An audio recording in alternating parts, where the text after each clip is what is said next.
Good afternoon. It is April 17th, 2024, and it's 1:03 p.m. And I'd like to welcome everybody to our first Benefits Committee meeting of 2024. Today we're going to go over claims and our pharmacy costs and the status of what's going on for 2024 as of right now. So John, I'll let you take it away. Thank you, Joe. Well, good afternoon, everybody. Hard to believe it's the middle of April already. So thank you all for getting together. Does everybody have handouts? Yes. Yeah, good. So what we want to do today, kind of typical with this time of year, wanted to talk a little bit about how the plan's running, what's going on. We've got some information, we do reporting, but each year Cigna does an annual report with us where we look at kind of a deep dive into different factors of the plan. That typically is about a 50 to 60 page report. So today, we didn't want you guys to be here for 4 hours going through 60 pages. But we picked out a lot of the relevant pages just so you kind of understand what's driving costs and some of the things that we're seeing industry wide. And in case you haven't met with me, it's Sam Marchini. She's the account manager from Daring Group that works on the city. So with that, we will go ahead and dive in and start on page 4. And we're going to start off taking a look at the claims experience. So,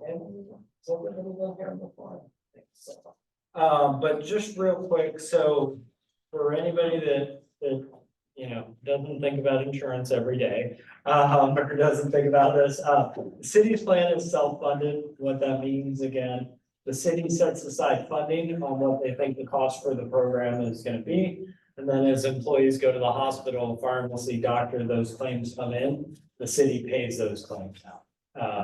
So, what you're looking at for funding, and we talk about rate increases, that's ultimately the city and us collectively saying, where do we think medical costs are going to be during the future year? It's not Cigna or any other insurance company saying you owe us 5% more or whatever. It's an estimate based on where we think those costs are trending for the future compared to the current funding.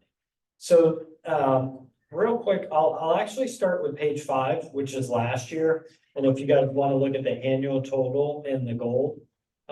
So last year, the city, basically that funding, so we have rates for the plan in each tier multiplied by the number of employees in each of those tiers. On a monthly basis was $22.2 million for the medical plan. So how does that 22 million get divided up?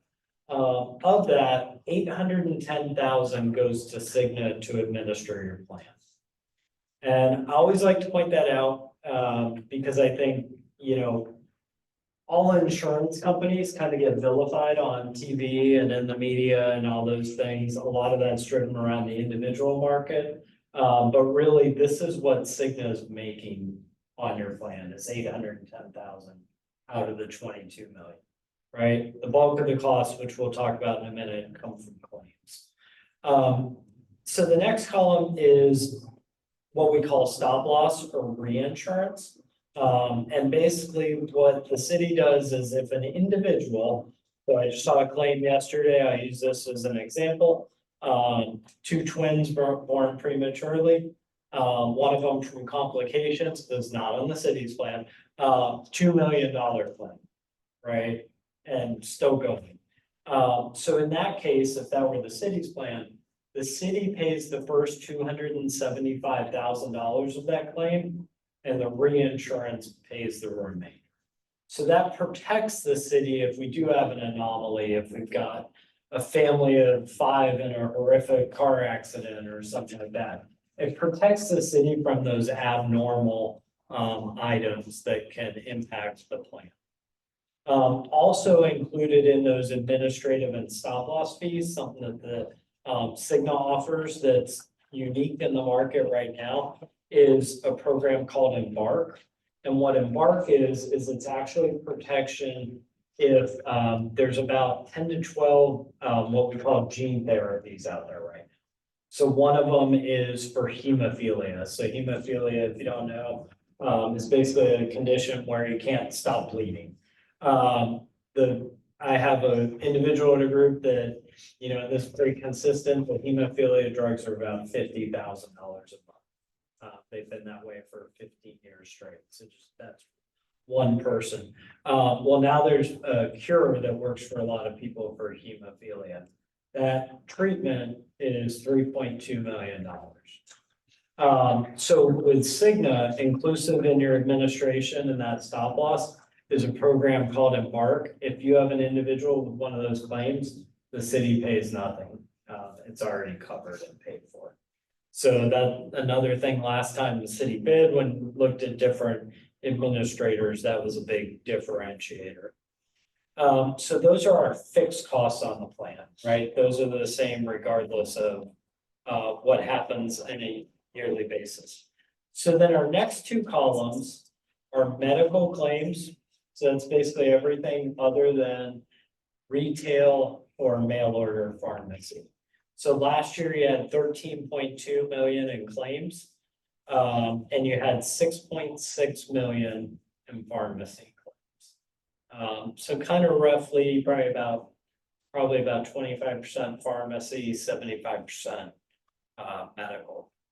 So we total those up. So you had 19.9 million in total claims, which gives you a total plan cost in the gold of 22 million, which you'll see is pretty close to the 22 in the funding.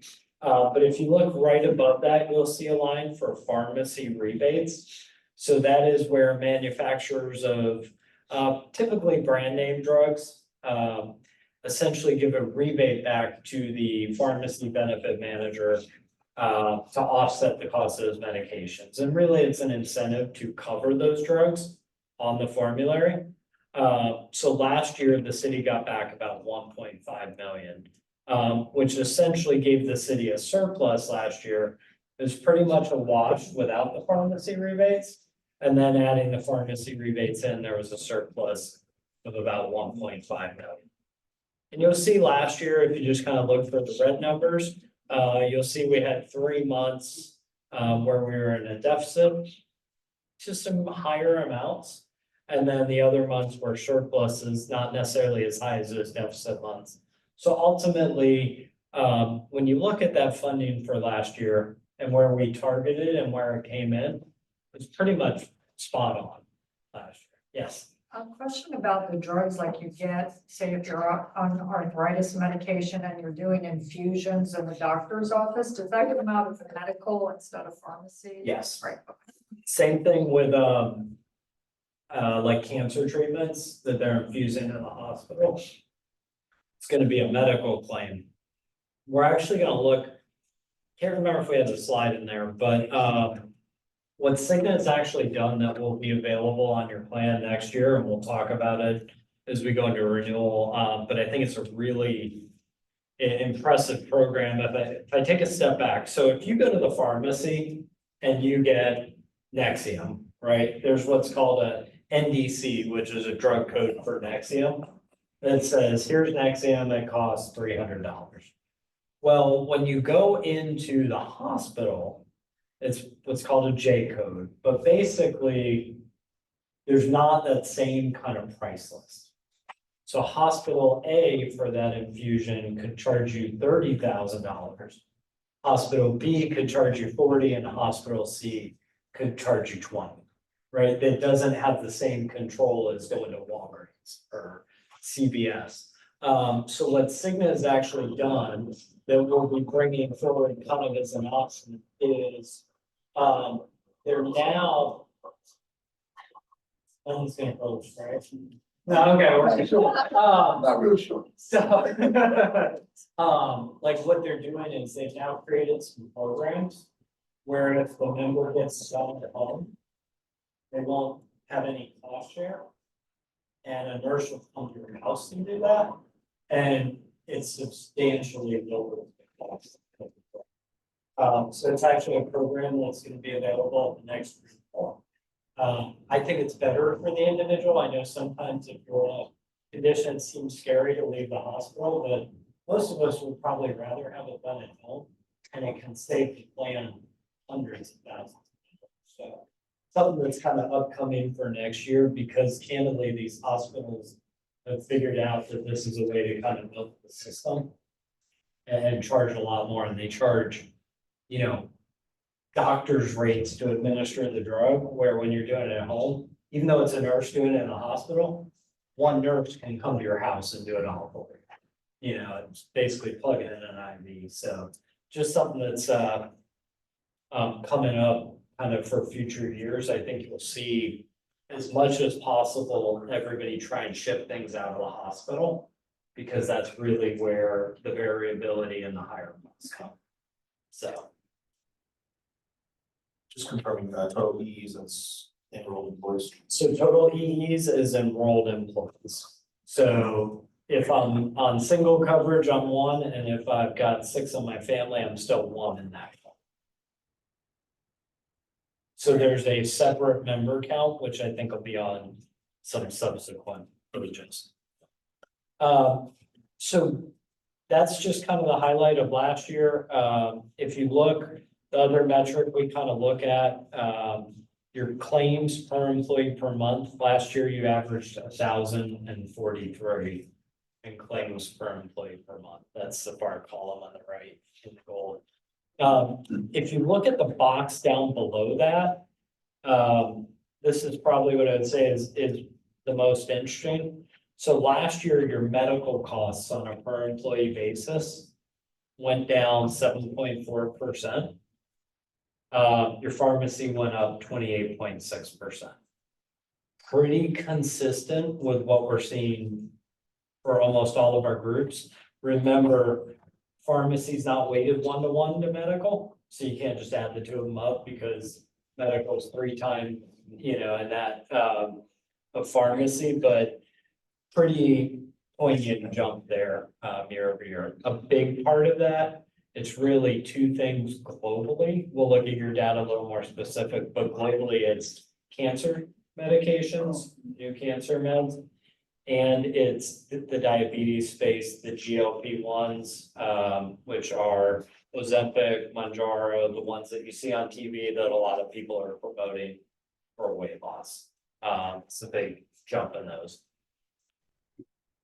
So if we go up to page 4, just kind of looking at, I'll just go to the reserve column, which is basically surplus or deficit. In January, you had a $200,000 surplus, just about. You had a deficit of 180 in February and 234 in March. We just got the pharmacy rebates in. You had an increase there of a little over 300,000. So the pharmacy rebates went up to 1.8 million. The other thing with that Embark program that we talked about, so there's a part of your fees that go to that. If Cigna doesn't pay out globally what they expect on the Embark, they actually give that back to you. So you got about $16,000 back. So overall, obviously it's a little skewed because the the pharmacy rebates come once a year.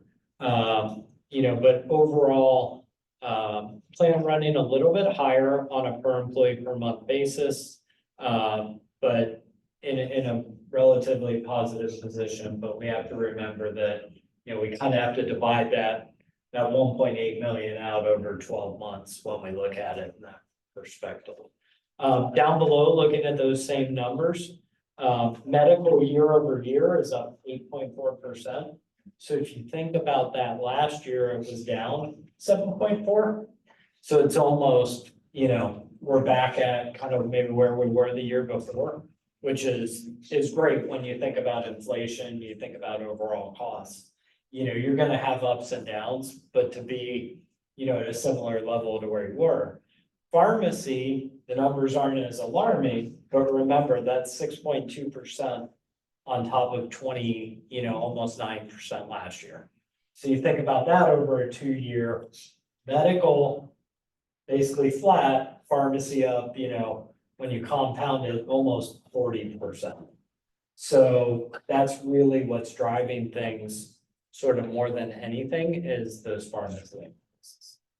Is there any way to tell whether people are just getting the treatment that they need? Or is it because we're getting sicker? Is there any way to? We'll look at a couple of slides and then, so the hard part of that is the population always changes. Right, so it's never an apples to apples year to year. With diabetes being a big driver, right? Cancer, when you look at any group your size, you're gonna have 1 year where you got 5 and the next year you have 2 and the next year, it's gonna ebb and flow a little, always. That's just kind of the way it is. The scary thing to me in the diabetes space is they say about a third of the population is diabetic.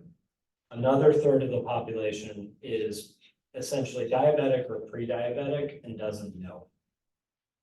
So when you look at the cost of those medications, like that's the one that scares me the most from what it's gonna do to the plan, because if hypothetically a third of your members, I think you have about 3,000 members, like, let's say you got 1,000 people out there that don't even know that they're potentially diabetic, and now they can be on a drug that's $1,400 a month. You can think about how quick that could escalate and get out of control. That's the one that scares me the most, where the cancers, you're not seeing higher prevalence. You may see variability, but you're seeing higher costs, right? Similar numbers in the past years, but they cost more than they did. Diabetes, you have a combination of both, more people and higher costs. Question. And it may be out of context where you're at now. But the decline of the mom and pop general practice and in some cases the decline of dentistry is forcing more and more of a younger generation. Because now Clearwater has the younger generation looking at an older workforce. Is that happy with this increase? That have anything to do with? Meaning if we have younger employees. that- Well, younger employees have less options. You have the hospital and you have the walking clinics. You have the pharmaceuticals, which are basically, just saying, probably a little more on the walking clinics in the hospital. It's, all of that is one big whole. So I think, that's a kind of a global complex question. If I had to pare it back, what I would say is, the biggest kind of single problem that we have with variable ages and all those things is we have a huge shortage in primary care providers. Yes. Yeah. Right, which is a big reason why the clinic went in, right, is to make that available. So when you have a shortage of primary care providers, what sort of happens is, think you have an issue. Use something simple like you're having acid reflux, right? Like indigestion, heartburn. Well, now you go to a gastro. Correct. Because you can't get into a primary for 3 or 4 months, right? So you go into a gastro and that visit costs triple the PCP. The prescriptions. Right. And then what that gastro is typically gonna do is write you a script for Nexium at $350 a month, where a good PCP is gonna come in and say, okay, let's, they're working with all classes of meds, right? So they're gonna say, hey, Mike, you got this, let's try some omeprazole, which is $19 a month. Try this for a month, come back and see me. And 90% of the people, that's gonna work and they're gonna be fine. Yep. And then 10% are gonna come back and they're gonna say, you know what? I'm not able to get this under control for you, let's send you to a specialist.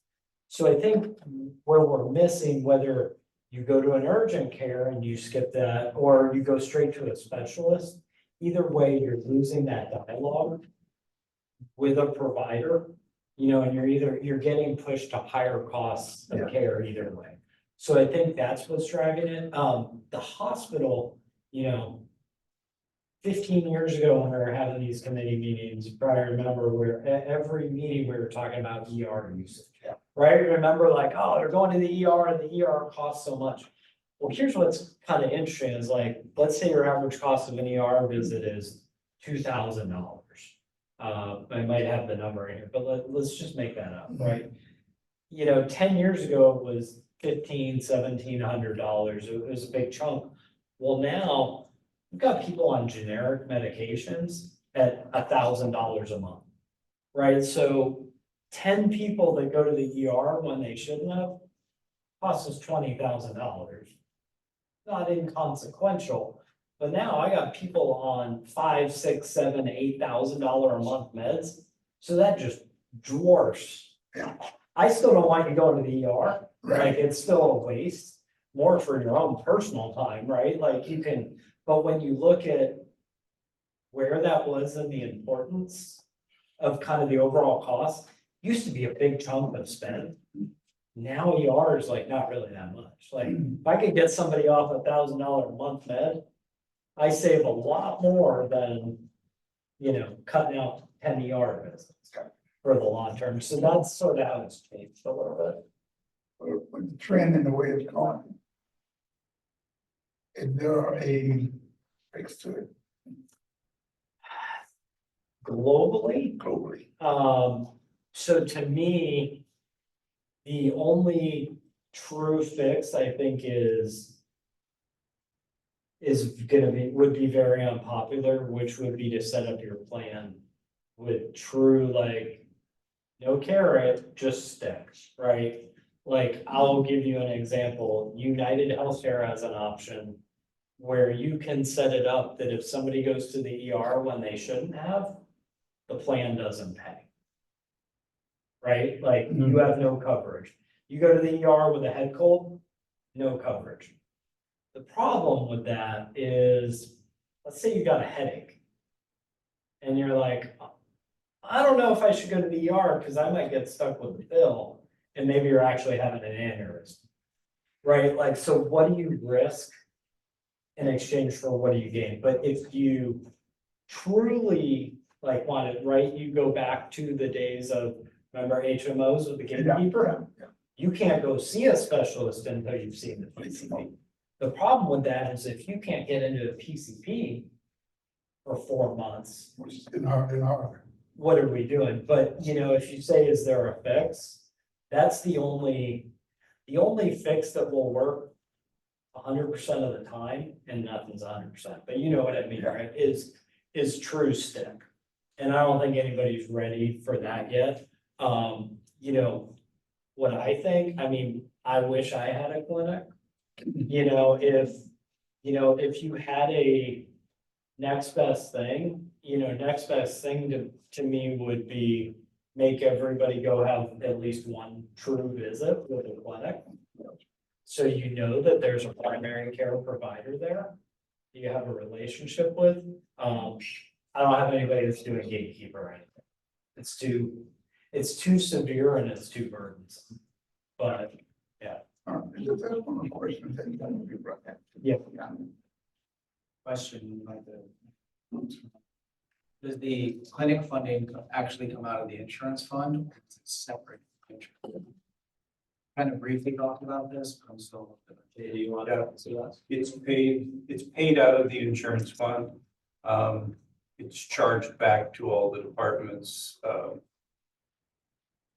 fund it within the central insurance fund.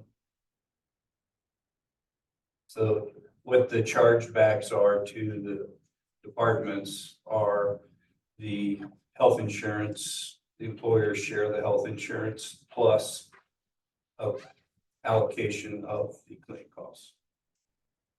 So then, I guess no follow-up. Yeah, So for each clinic visit, the insurance fund gets a bill in addition to funding the clinic, or is that covered under the general funding for the clinic? you guys pay the pay the bills for the clinic? Well, the clinic bill is, the rent and all the medical supplies and the staffing, salaries, and So, Yeah, so, things like yeah, an easy way to say is the clinic is not fee for service. So- We cover all the costs of it, and then There's no additional charges. So, essentially. so initially, we fund it upfront or you fund it at the end of the year. So if they estimate, just like our insurance fund, So it's, they estimate the cost is $1.5 million to run the clinic, but they have an unexpected influx of treatments, and it actually costs them $2.5 million. Do they send a bill for the difference? So or are they on? no, so it really wouldn't work, it really doesn't work like that, because essentially think of it like you're paying to staff an office, right? Let's say it costs $100 a day. Staff that office. If 0 people come in or 25 people come in, it still costs $100. So you won't really have, unless the city says, based on utilization, based on this, mid-year, we need to add another doctor. There's no incremental costs, kind of based on how busy they are. The one variability of that, but it's, inconsequential, would be labs and prescriptions, right? If all of a sudden, it started filling 1,000 more prescriptions a month in the clinic, there'd be an added cost for that. But ultimately, that means that everything on this page is shifting over to the clinic and going down. So it ultimately ends up being a wash in that regard, really a benefit, because the costs in the clinic are lower than the costs of but just one thing to that, because kind of next question you could logically have is, we do not we gave you guys a projection, which we're gonna talk about, but we do not line item the clinic into that. So the employees are not paying for it in their contributions or their rates, right? The city is essentially budgeting and paying for that as a way to offset the medical plan. So if we got rid of that, let's say we got rid of the clinic hypothetically, and it, cost $1.5 million, we have to look at all the claims that would come back into the health plan and actually add that back into this sheet, the projection. And now the employees actually would be paying, your 168, 75, 68% based on that. Kind of follow up.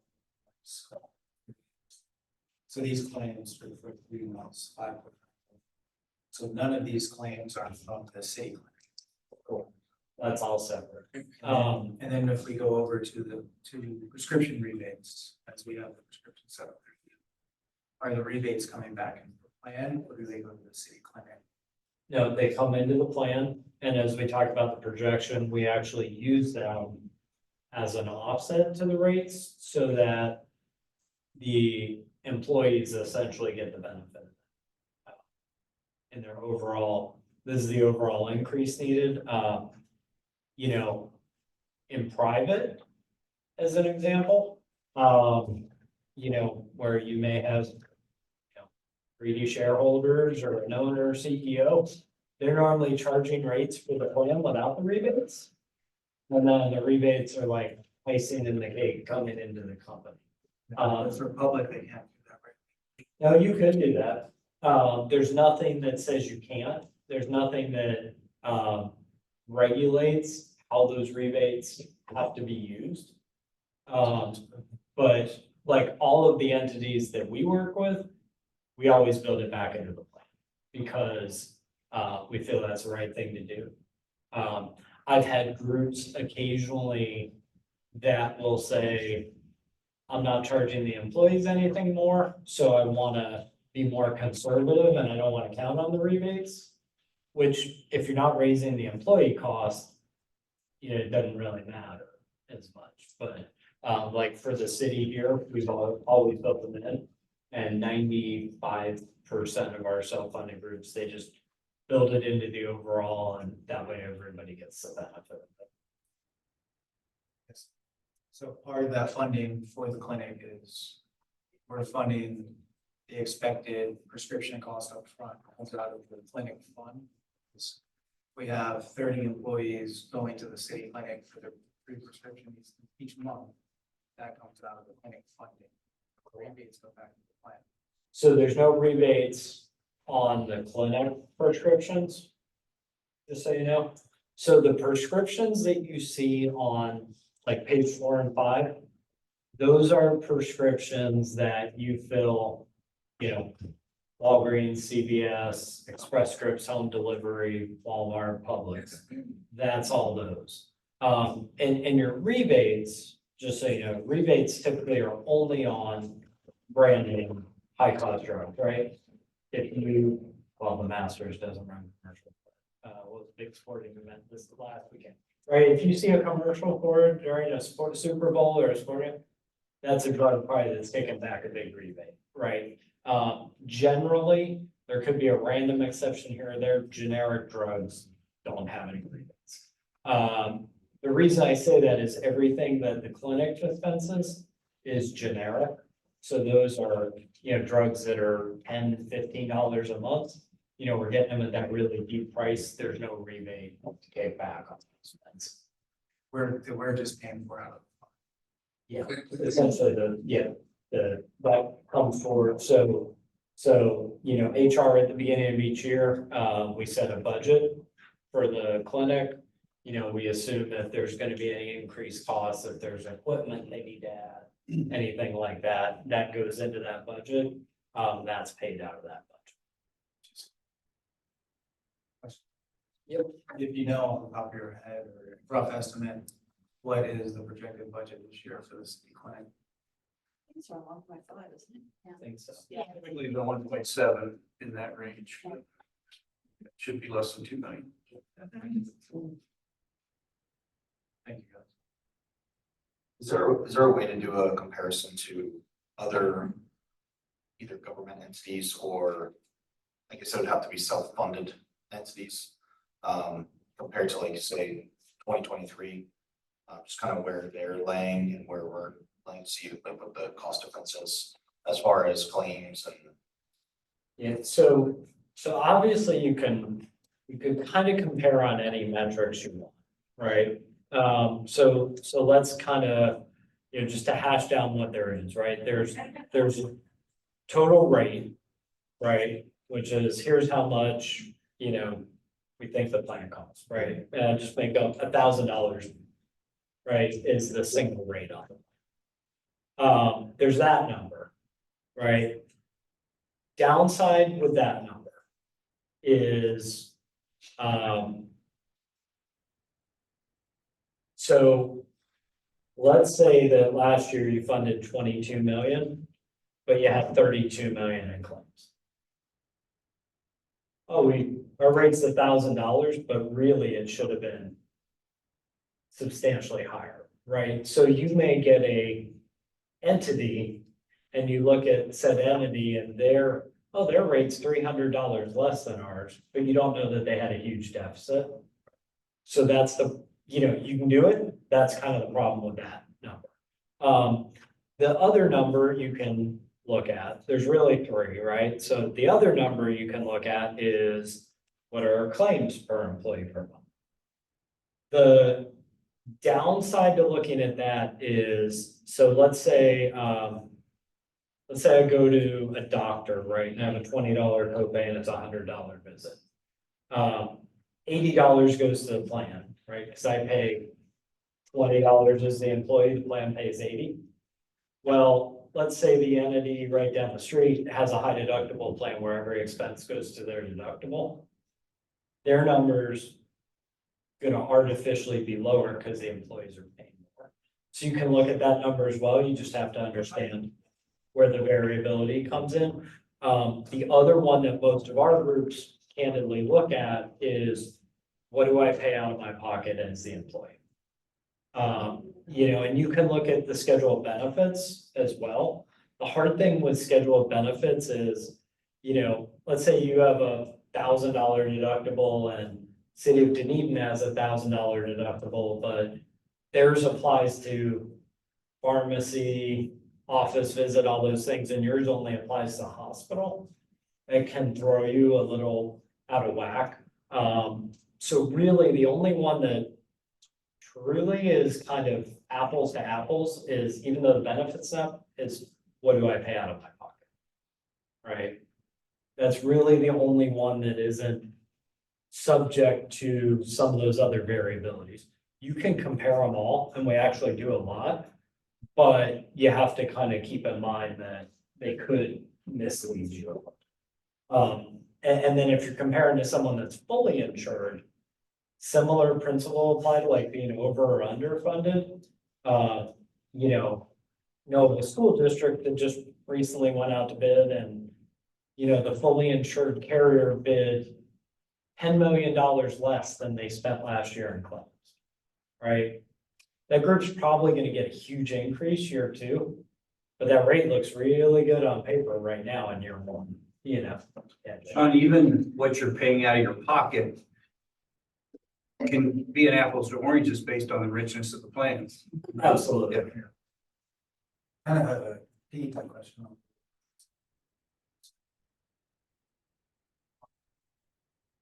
I think the coverage that we have is actually coverage. But one of the questions I get asked specifically from my supply is, we don't use the plan. We're paying for premium coverage that we don't. Have we looked at or thought about tiered coverage? Choose to have the premium coverage, you pay the premium price. Choose lesser coverage. So are those options that we can explore in the future going forward? Those are a lot of questions. Yeah, So it's a great question. It's a question that comes up a lot. When I first started working with the city, we had 4 plans. Dave probably remembers that. We had 4 plans. And here's kind of what happened, right? Like you've got that claims per employee per month number, right? And so the richest plan, scheduled benefits, cost the most. That average would be 5 times the low plan. Right, so of course, what's happening, you guys can obviously figure out is, if I know I'm going to the doctor a lot or I'm on high cost meds, I don't really care what you charge me, I'm gonna pay to buy out, have that lower copay. So every group we have that has multiple plans, you see this huge disparity, and then this is kind of the fight that happens each year, is we'll be here in this committee meeting, right? Let's say, I won't use any of you guys, I'll use Sam and I. I'll be the sick one, right? So Sam's the healthy one and she's on this plan, right? And, like I. correct. And she's like, I barely use it. And then I'm on this plan, I'm using the heck out of it. And we're gonna be here in this meeting saying, you need a 50% increase on the buy-up plan. And you need a 30% decrease on the high deductible plan. And then we're all gonna fight and we're gonna say, okay, that's 10% overall. And Sam's gonna go, well, this is crap that I'm paying 10% because Sean's being sick. And now I gotta pay for it. So what I would say is, over the last 5 to 10 years, we've had a lot of groups consolidate plans for that reason, because what happens is the cost of the rich plan just keeps getting higher and higher and higher. To the point that I had one county where they said, we're done with this because what we have to charge employees is more than the benefit they get from it. And the county administrator said, I can't in good conscience charge someone $3,000 a year more for $2,000 of benefit. So, the one sort of asterisk to that, I would say, is, a lot of groups over the last 10 years added high deductible health, right, with HSAs. And as employees have moved around, if they've built up somebody in their HSA, they may want that ability to keep going in an HSA. So I've had a few groups add some high deductibles with HSAs. The one problem when you have a clinic is the clinic cannot be free when you have a high deductible. You actually have to pay to go because the IRS says no first dollar coverage. So that's something that the city kind of has to weigh as they do that is, are we gonna now have the clinic be collecting money and all that that entails? You know, and if we do this, are we gonna get 20 people that take it? Or are we gonna get, 200 or 300? And that's really the hard part. It's definitely something we can look at. What I will say is, when a lot of high deductible plans rolled out, they were significantly cheaper than the traditional plan. And now everybody's kind of realized like, they're not providing the same amount of value we thought. And one of the reasons is, say you're on Emerald, that's $5,000 to $7,000, or Humira, $5,000 to $7,000 a month. If you got a high deductible plan where you got like a $5,000 deductible and that's your out of pocket, there's a lot of people that are like, hey, pay for it month one. My coverage is free the rest of the year. It kind of defeats the whole purpose of the high deductible plan. Because now I'm like, I can get whatever I want done, where the high deductible plan was meant to make you think about what you're gonna spend. That's some of the stuff we've seen, but it's something that we can always sort of build out and model to see what it would look like. So bring it up to like my group specifically. Where by far, they don't use the city clinic at a high number, don't use the claims at a high number, so those are questions. What we're paying for the premium coverage. So then by the time we age out and need the coverage, we can't afford it because we're retired. So just some things from my group specifically, and I don't have to. This might be a unpopular question, but has there ever been thought of getting rid of the single employee being free or married employees where the family is free? Just to kind of lower the cost of, because I think we have, I don't know the numbers, but I know specifically with our group, majority are single. We kind of lower the numbers across the board. I understand it would raise their numbers, but lower some of the numbers where there was a increase. So not specifically here at the city in any recent years. I think years ago, what I would tell you, so we do benchmarking all the time, right? We actually built a system that does benchmarking. When you look at a large number of government employers in the state and in the area, for most of them, 80–90% that I work with, single is free. So the reason I say that is from to not make Tiffany and Jill and the HR team's job any, harder, is as you're recruiting, how does that hurt you? We work with a lot of sheriff's offices as well, because you're Bruce, right? Sheriff's offices typically, for whatever reason, do typically have a charge on the single tier. I see that more frequently. They don't, or maybe they have a very stripped down free plan, but they're somewhere typically, $75 to $100 a month for a single. And some of that does offset family tier a little bit. The hard part with family costs, and I understand, look, I go to the grocery store and the gas station, just like everybody else, like we all understand the challenges right now. When you look at your guys' family coverage compared to the bulk of the entities around you, a lot of groups we go to are like, I wish I had Clearwater's contribution. But I know it's easy, from an individual point of view, you see one or two groups that are lower and you're like, oh, I'd like to have that. You guys contributing 75% of family is probably on the higher end of the belt, or 68%, 75% of that, is probably on the beneficial side of the bell curve compared to most of the entities around you. But obviously not all, right? Somebody's always gonna maybe be lower.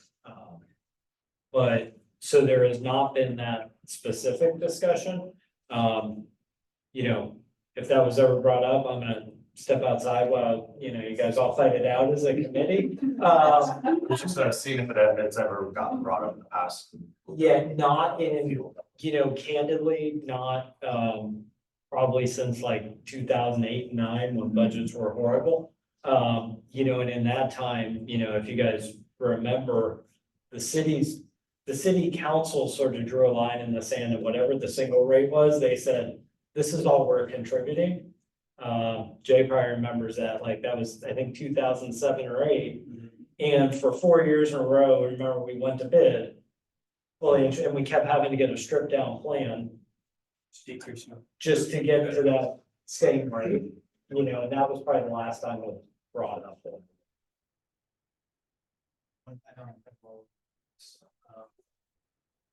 I wasn't here or on the committee when the clinic was established, but you brought up something I'm interested in. The HSA accounts. Is that something we've considered versus funding the clinic, is funding HSA accounts to maybe lower the premium coverage or not have such a low deductible plan, but a moderate deductible plan, funding an HSA account so that people are going to their primary care, so coming out of their HSA spending. And then now the coverage is more affordable for families. So a couple things, no, specifically that hasn't been looked at. The first thing I would say is if you took the spending out of the clinic and moved it to an HSA per se, you haven't generated a savings ultimately to the budget. Now, you potentially put money in people's pocket in terms of the HSA if you did that. I will tell you, like, we're on an HSA plan, that the thing that worries me the most when you look at the overall population of a city and you look at pay ranges that go throughout a city, I'll tell you, so my son's 9 now, but he was 7, right? We noticed like a spot behind his ear, like it ended up being a cyst. We went on our HSA plan. I think it actually started like February 1st. On February 4th, he had to have surgery on that. 7-year-old is the 13-minute surgery, but because he was a kid, they had to knock him out. It was a $4,800 bill, right? So throughout the year in our HSA, our employer, I think at the time, gave us like $2,200, but they did it quarterly. So I had, $550 in my HSA, and I had a $4,800 bill on day one. When I think about the population, and it sounds great to think, oh, you're gonna put $2,500 in my HSA, and I won't use it for 3 years, and I'm gonna have $7,500 for all those things. But I will tell you, the one thing that I think gets glossed over in that is how quick those expenses can run up in the HSA. It sounds really great. If you've never been on it, it sounds, oh, I'm gonna have all this money in my HSA. I had those pipe dreams, and 3 years later, I've got, $2,000 in my HSA, and I'll tell you, I'm putting like my own money in on top. Like, it goes really, really fast. I went to the dermatologist the other day, regular checkup, $190. That was a checkup, right? You could go to, an annual OBGYN visit, they can do a couple things and you can be at $400 in 10 minutes.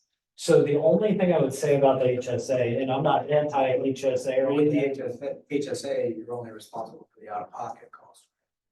you're responsible for essentially the billed rate until you meet your deductible.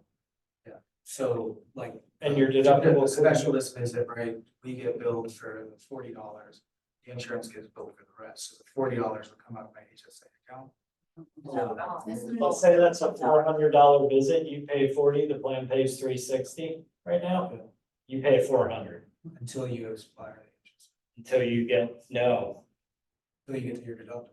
till you get to your deductible or you're out of pocket, depending on how the plan is. It's split up. So, if you're 22 years old and you're not having any care, absolutely. if I was somebody, if you got kids, like, they can be perfectly healthy and all of a sudden they're in the ER or whatever, like, I would just say people really need to be eyes wide open if they're considering that. Looks great on paper until some of those claims start. There's Yeah. some special tax provisions. I know my daughter who's 28 is in a HSA plan and she couldn't file her taxes, like going the cheap route through whatever. Is there some special, like the H&R Block online or whatever, she had to like. Could be, I don't know on Is there that something part. special? Anything you put into an HSA account is essentially tax deferred. Up to the maximum. And then when you do file your taxes, like I know when I just did mine, I have to give them, can't remember if it's technically a 1099 or like a schedule.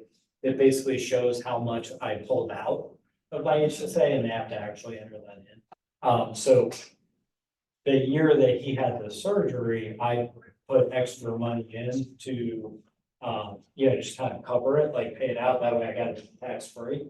I had to pay it either way, so I put it in the HSA first and then pulled it out to get the write-off. I went over by like $22. So then I had to pay a tax penalty on the $22, which was like $3. But it does make filing, it does add a little bit of a level.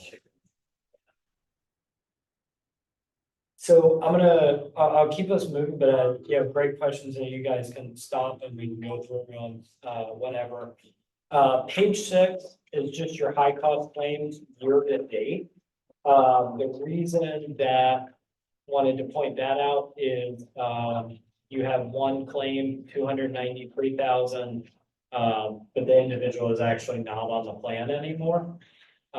If you take a look at page 7, you have all of last year on those catastrophic claims.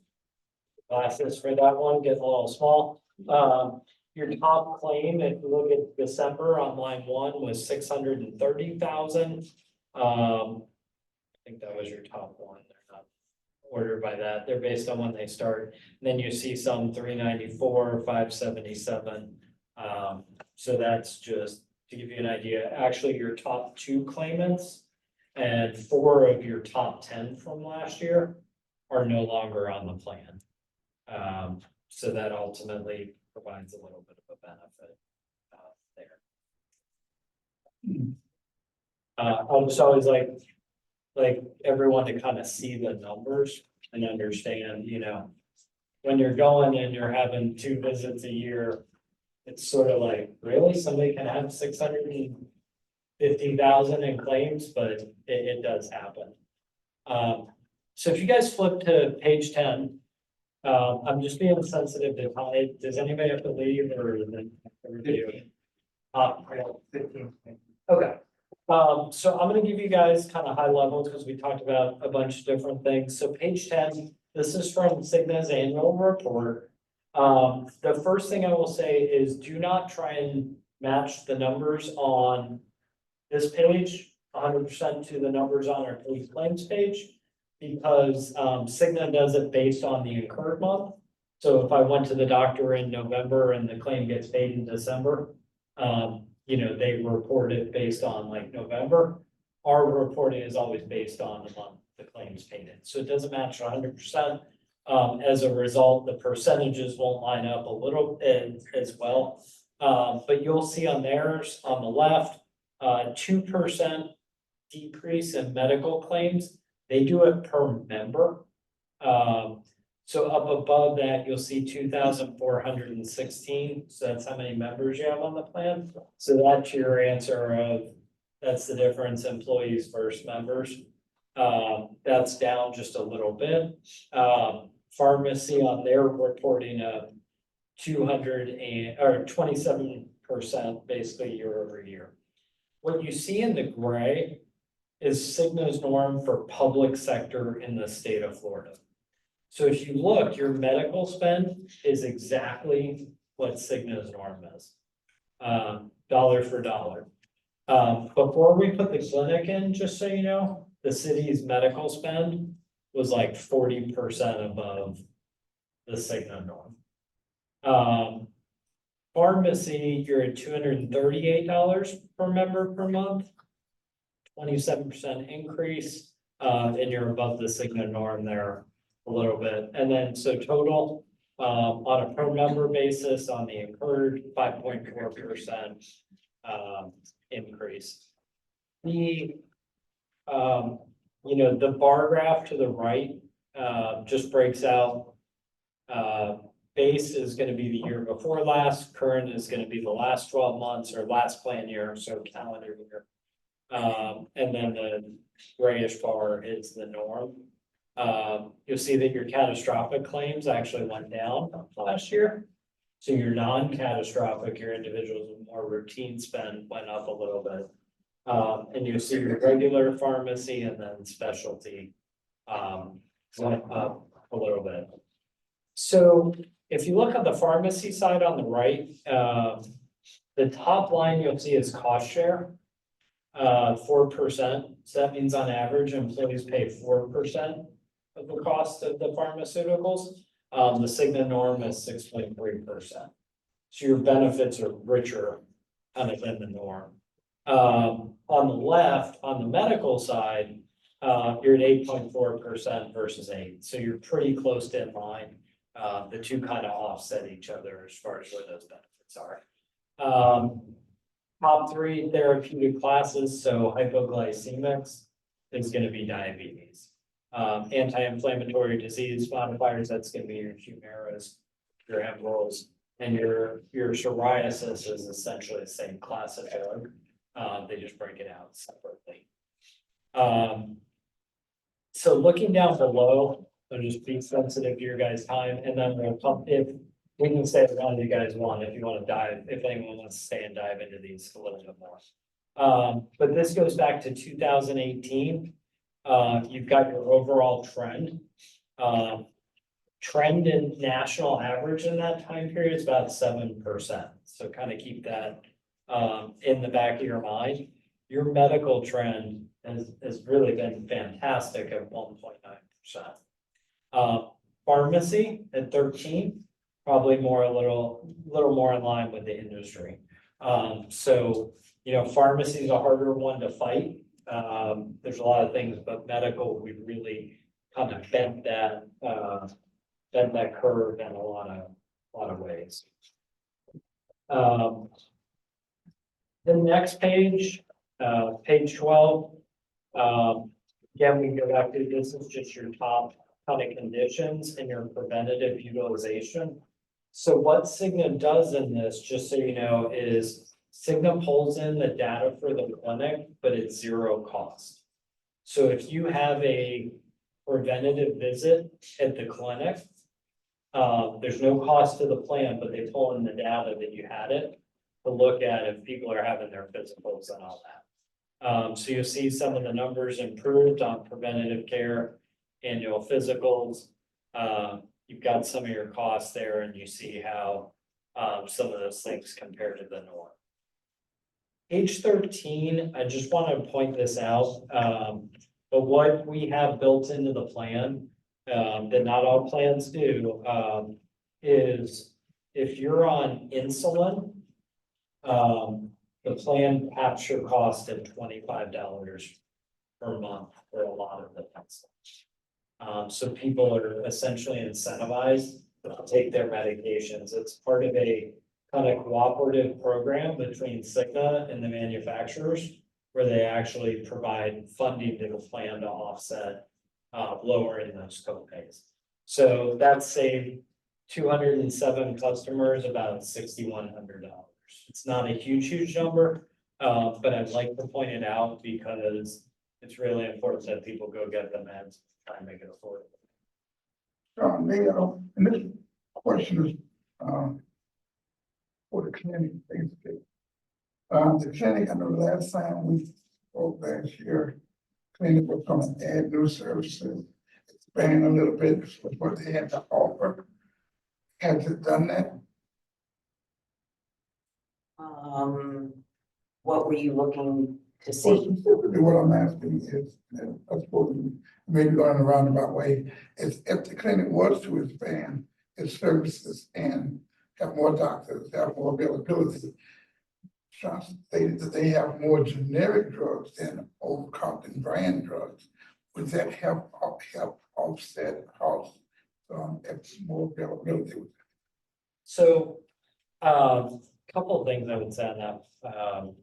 The first one is, if you go back to page 10. So, and you take a look at the last bullet on the bottom right, see generic dispensing rate, Mhm. 90%. So keep in mind, 9 out of 10 drugs going through the plan are generic. From the clinic. No, overall, overall, so keep that in mind, So, yeah, Yeah. that 90% is only pharmacy, not. the clinic drugs don't come out of the plan, and they're all generic. So that's my. They do count the data, So they count the data. it's zero cost. Is there a way we can see what out of that 90% that come out of the clinic are included in this? Is there, They are included. no, I mean, itemize it, so we can say, let's say we have 300 members getting at home delivery or Walgreens, and they can save the plan by going to the clinic. Is there a way to itemize that for us to see, so that as we go back as committee members, we can encourage our membership to use the clinic to offset cost? Yes, I think we have overall, basically you're saying, is there a clinic formula? Yeah. Right, yes, the answer to that is yes. Now you share. Now, You do it so analysis annually, don't you? we do, so here's the one downside of a clinic formulary is, let's say you're on Nexi, right? Because I'll just use that example. Or let's say you're on Lipitor, right, which is cholesterol lowering benefits, probably 350. There's 3 or 4 generics for that, right? Simvastatin, Lovastatin, all these things. If you're on that, we're getting the generic at a lower cost at the clinic, but the biggest savings comes if I get you off Simvastatin and I get you onto a $10 instead of a $350. So the one problem sometimes with formularies is formulary is not gonna say Lipitor on it because we don't have that. And if you're on Lipitor, you don't know that Simvastatin or Lovastatin or one of those is the generic alternative. So that's sometimes why there's a problem with that. I think what we've tried in the past, and maybe we can see if we could recreate it, is we need to take that formulary and actually kind of list beside it what it's the alternatives for. Because if you don't see your drug on there, you're gonna go, I'm not gonna go, but you might not know that there's one that does the exact same thing. So that's the one thing we have to look at. But I could see, we could get with the clinic and see if there's a. I mean, and just my membership alone, not a lot of our guys and girls can afford to live in the city. So even the ones that do get monthly medications or procedure, go to the clinic, it's an hour away from where they live. Yeah. So they go to their local pharmacy and get a name brand prescription instead of getting the alternative. Or they pay because you do a great copay at the pharmacy, so they'll pay the $10 copay instead of getting the free generic clinic. Because it's $10, it's more than $10 to drive. Yeah. Clinic. So if there's a way to educate or provide, that's you saying better coverage, like a clinic, maybe that's something we can address. It's help offset the cost. So real quick, page 14 is just your cancer screening rates. You guys were doing great on breast cancer screenings compared to the norm. Cervical cancer, you're basically right at the norm. And colon cancer, you're a little bit below. The one thing I'll point out about the norms, if we go back to grade school or high school, right? I think a 66% is a D or a D minus. Right? All right, 60 is a D. Where's an F? I can't remember. I know 48% on colon cancer is still an F, right? So even though you're close to the norm, only half the people are getting their colon cancer screened. right? And so that early detection, Does that take into consideration your age? yeah, it takes all the kind of criteria, So over so. 40, it's over Yeah. 40%. Yeah, so it's, yep, anybody that basically, you know, based on the AMA or whoever it is guidelines says this is who should be getting. Right. The colon cancer screen, the system goes in and basically says you did or didn't get. So. Real quick, because I do want to talk about projections, so if you guys just page 16. I like to show a couple of these pages because of the numbers. So this is your top drugs by spend. And I just like to kind of put it in perspective. So you have, seeing if there's multiple, you know, number 7 and number 1 are Humira. So on Humira alone, you're spending about $630,000 for 7 people. So it's a, you know, there's some high costs in these drugs. The reason I bring that up, one, I don't want anyone to get, you know, feel anything if they're having those, is there is what's called a biosimilar coming out for Humira. So it's essentially they can't call it a generic because these are biologic drugs. But Humira, I think if you look at, so if you look at page 18, like Humira on line 15 and line 8, depending on dosage and the way it's administered, is between $7,000 and $9,000 a month. The biologic is expected to be in the $2,000 range. So you look at that spend, and if we potentially can cut it in a third in a year because of this biologic, if it works for most people, if they're able to get supply ramped up, it has potential to have huge savings to the plan. Now, some of your rebate is on those drugs. So we could actually see rebates maybe plateau or go down a teeny bit, but the net win is gonna be positive. So I'm not gonna be upset if pharmaceutical spend goes down and rebates go down a little bit, is my point. So I just wanted to bring that up because that's coming out, and some of these other drugs like Rinvoq, Skyrizi, Stelara, some of those are also biologic injectables. Because, you know, so whether or not that Humira biosimilar will work for some of those as well, has potential to be big savings for the plan. Get that Humira though administered in the doctor's office as opposed to you doing the self-injection or whatever, it goes to the medical, not to the pharmaceutical, right? Hit in, definitely in a hospital. I don't know that there's a blanket answer for the doctor's office. Because the doctors a lot of times, where like the hospital will source it, sometimes the doctors source it through the plan. Like they call it Cigna and Cigna ships it to them. So it could go through, it could be a combo of both depending on the arrangement with the doctor. So that's, I'm just watching time because I know I'm three you have to go. So the other page that we've given you is a projection. The first thing I'm gonna say is, I'm gonna give you guys the summary version, because I know a couple of people have to leave, and then if you wanna go line by line, but I'm gonna hit the highlight.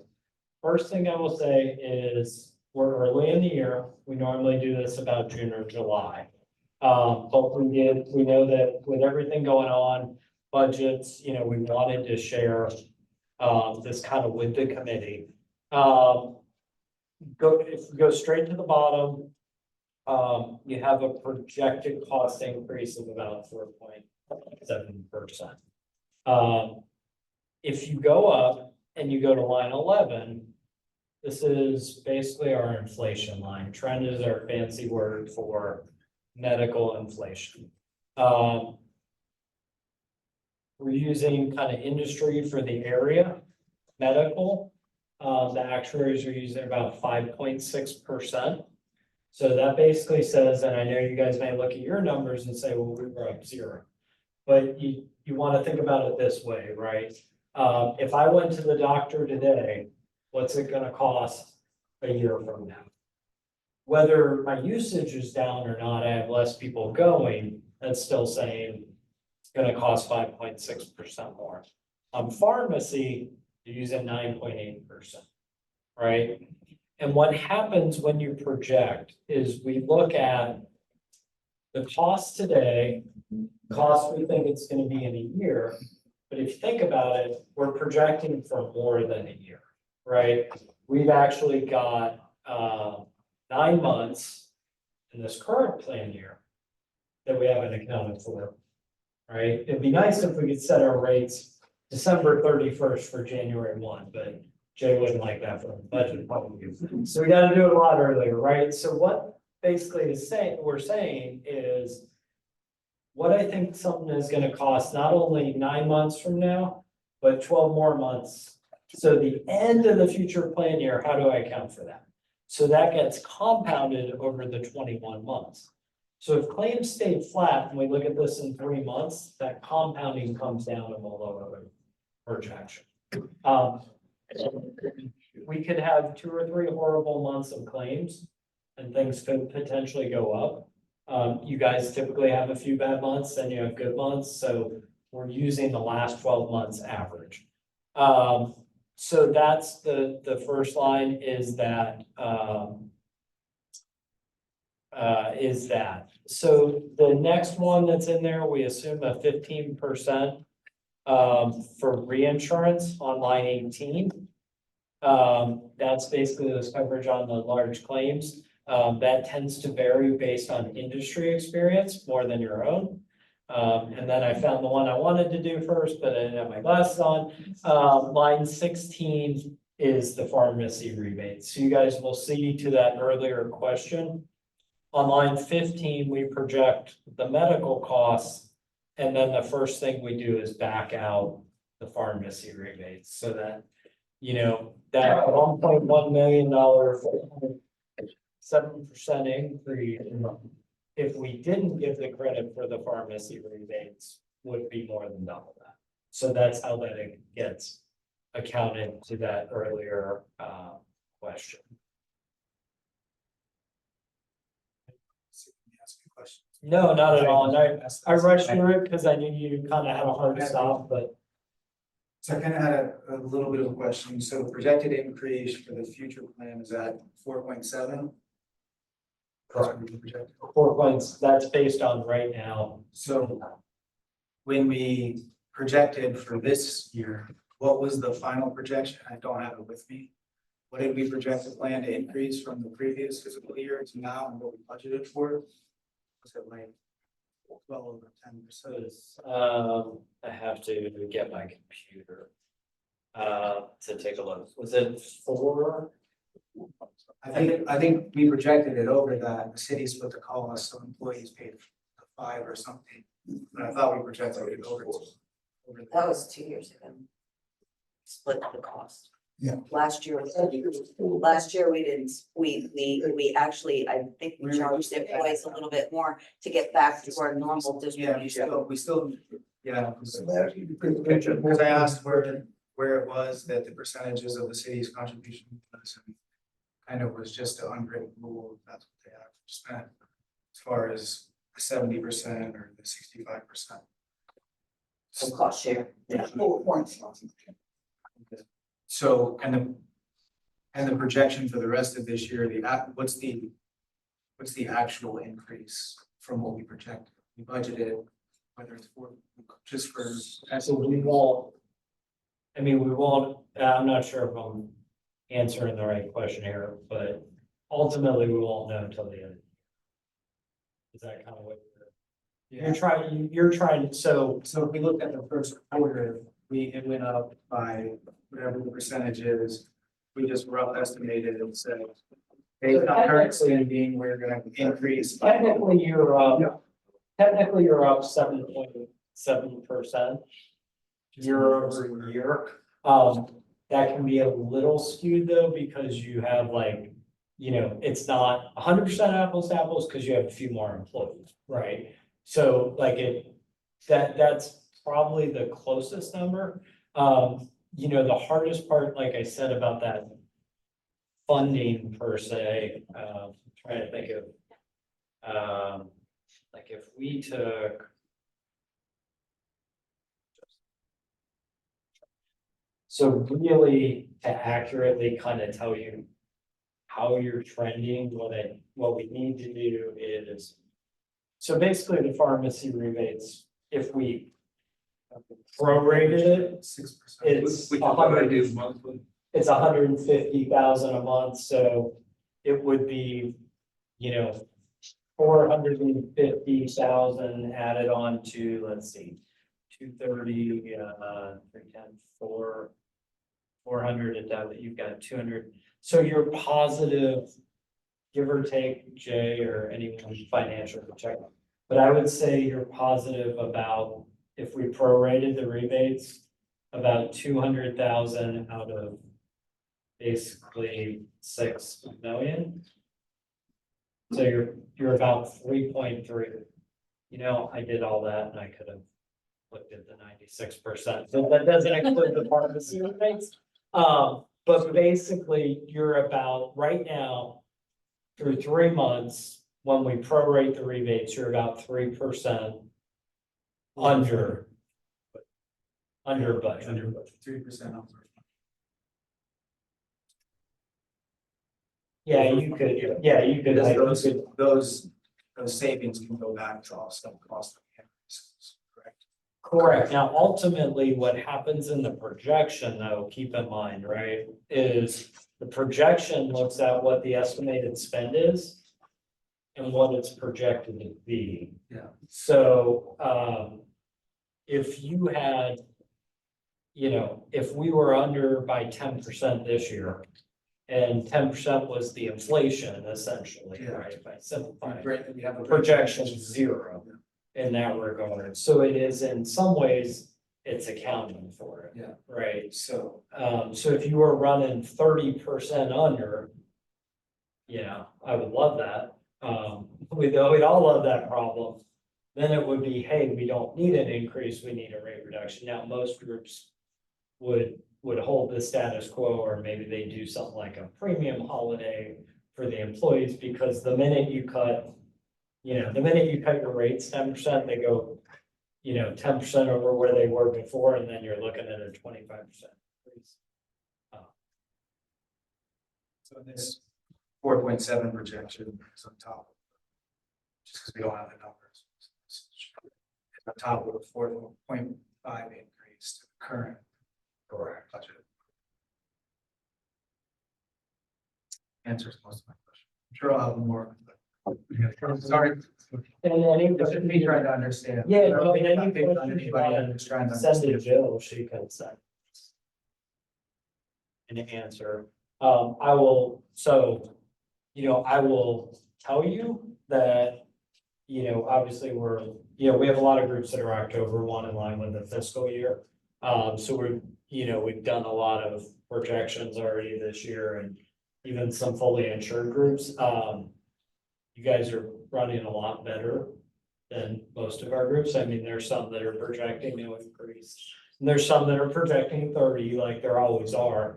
But overall, if I had to, just off the top of my head, give kind of average I've seen, I would say it's probably about 9 to 10%. And most groups, when you look at those numbers, like the 8.4 and the 6.2 on page 4, like the medical and the pharmacy year over year, most groups have somewhere 20 to 25% last year on pharmacy, and another 20 to 25 this year. So you guys, as of right now, are trending a little bit better. It's a hot topic, so I will address what Cigna on those GLP-1 drugs.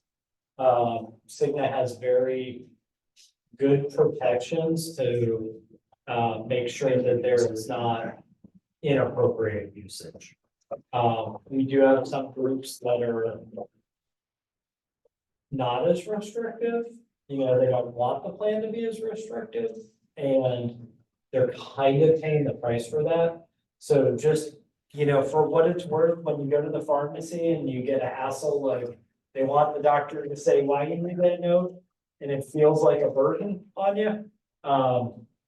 Right now, having those protections, I have one group as an example.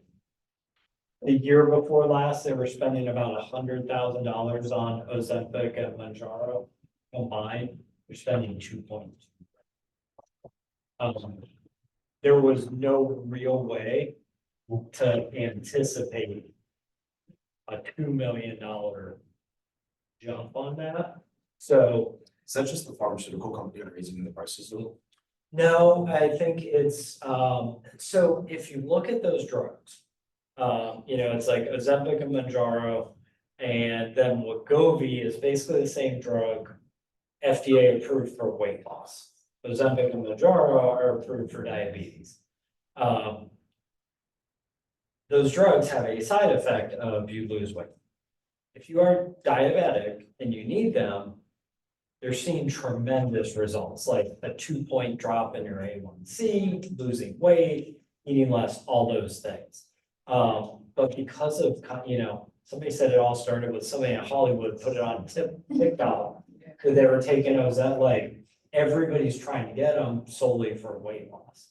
And it's just running costs rampant. So if you don't have the guidelines on your plan where you actually check, like some plans, the doctor can just write diagnosis, diabetes, and lie and get you the drug.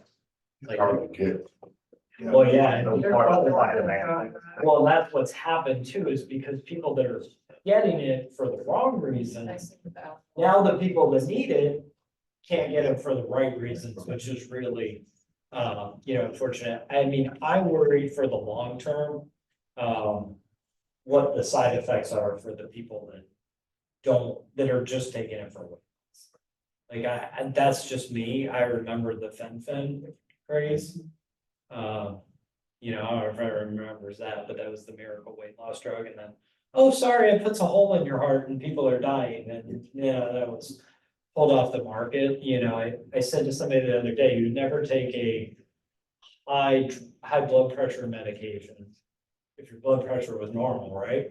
Be passing out driving down the street. But now we're like, oh, my blood sugar is fine, but I'm gonna take. So I'm just worried. I'm worried what the long-term impact of the plan is if there's some side effect that starts costing us millions of dollars. Probably more than you guys ever wanted to know about. But, you know, the reason I say it and bring it up is I'm sure HR has gotten calls like, is this covered? I'm sure you hear people around the water cooler like, oh, I can't get her, you know, and, or you hear people that should be getting it and they're like, hey, I can't get it because there is none. You know, so you hear the discussion, so I want to talk about it. Is it, sorry, this is a sidebar, just this drug that you said that can be used in place of Humira. When is that going to be available for our plan? My understanding is it's available now, but my understanding is the supply is extremely limited. So how quick we start getting those savings is partially dependent on how quick they can ramp up production. My understanding is it's FDA approved and they're covering it. Like Cigna, I think even in our annual meeting, talked a little bit about it. And I can't remember if it was here or another group, we were talking about like, is there an option where you would just kick Humira off the plan as an example and say you can only get this? And nobody's ready to do that yet because of the supply shortage. So I think It's been verified it works just as effective as like Humira does. just like any drug, it's gonna be for a very, very high percentage, but there'll be some people that don't. You know, and one thing, you know, like plans are looking at that we may look at is, do you make that free to get someone, you know, do you say, hey, if you get that, because and I understand if you're on something that works it might be scary to consider moving, especially if you have the same copay. For either, you're gonna be like, why am I gonna, so we might have to have a little incentive to get people to at least talk to their doctor about it, try it, so. As it becomes more available, that's something that we've tried to talk.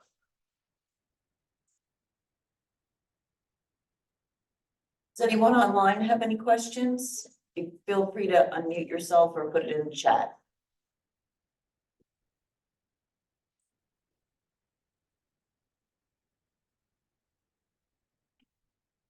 All right, if nobody has any questions, I guess we'll adjourn this meeting. Thank you for coming. Thank you, guys.